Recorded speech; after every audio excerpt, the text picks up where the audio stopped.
Alright, problem number 4. These problems are going to be quick compared to those other ones.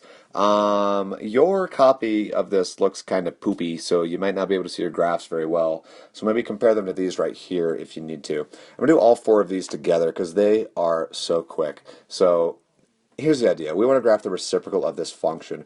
Reciprocal meaning 1 divided by this function. So we're literally taking the y values and we are taking 1 and dividing them by the y values for whatever x value we have. So the key points to focus on here is that x-intercept at all of these spots right here. Because if I'm taking 1 and dividing it by the y value, at those spots I'd be dividing by 0, which creates a vertical asymptote in your graph. So I'm going to take all of those x-intercepts, I'm going to turn them in to vertical asymptotes, just like that.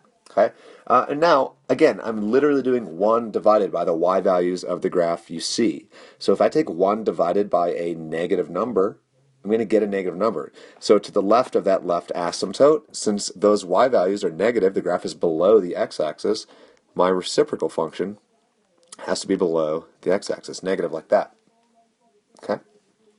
Between the next two asymptotes, the original graph is positive, so my reciprocal graph has to be positive as well. Then again, since I'm totally negative between those other two, that will be totally negative as such. And again, positive, so positive. And so I get a graph that's going to look like that. Sweet. All right, let's do the next one, B.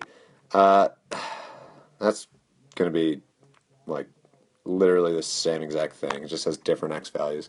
So again, turn all the x-intercepts in to vertical asymptotes right there. I lied. It's not going to be the same exact thing. Okay, so I'm a liar, whatever. Negative, negative, so whoop. Positive, positive, so whoop. Like that. But then look, we're positive again, so again, whoop. And that's kind of nice because it shows that idea of if you have a vertical asymptote that is created by a factor of odd multiplicity, your tails go apart like that vertical asymptote at -3 because the polynomial crosses there, versus the x-intercept at 5 where the polynomial bounces, our tails are together because the multiplicity of that has to be even, so our tails are together. Sweet. All right.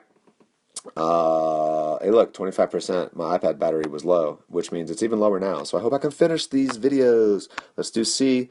Start by turning all of your x-intercepts into vertical asymptotes, because we are writing the reciprocal function here. All of that, and then just sketch everything in. Positive, positive, negative, negative, horizontal asymptote, always at 0. So whoop, whoop, whoop, whoop. There. Positive, positive. So I'm there. Negative, negative. So I'm there. Boop, boop, boop, boop. Still negative. So still negative there. And still negative. So again, still negative. And then curving off to the horizontal asymptote at 0. So there you have it. And finally, one last one for us. Same exact idea. X-intercepts becoming vertical asymptotes. And then we're just going to sketch it in. Positive, positive. Whoop, whoop. Positive, positive, whoop, whoop. Negative, negative, whoop, whoop. I was just told I have 10% left. Positive, positive, whoop, whoop.